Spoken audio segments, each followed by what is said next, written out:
আরে কি বানাচ্ছ? ফুচকা বানাচ্ছি, এই যে ঘরের মধ্যে ফুচকা নিয়ে এসেছি এখন। মানে তোমার বিয়ের ফুচকা এটা?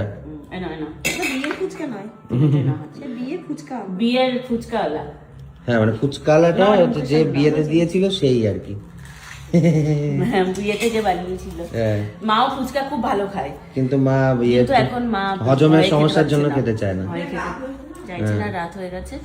ওরা খেলে কি করে, ওরা সন্ধ্যায় খেয়ে নেয়, মানে বিকাল হ্যাঁ, বিকাল 5:30 6টার মধ্যে খেয়ে নেয়। হুম। মানে এখন কটা বাজছে দেখি, এখন বাজছে হচ্ছে এই যে 8:30। এখন অলরেডি এখন হচ্ছে ওদের ডিনার করার টাইম। হ্যাঁ এখন ডিনার করার টাইম, খাওয়া আমরা হয়ে আসলেই সবটা চেঞ্জ হয়ে যায়, রুটিনটা চেঞ্জ হয়ে যায়।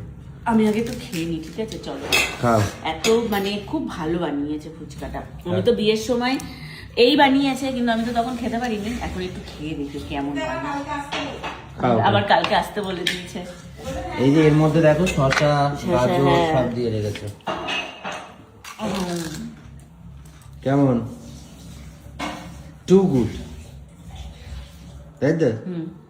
এনজয় করো, হ্যাভ ফান।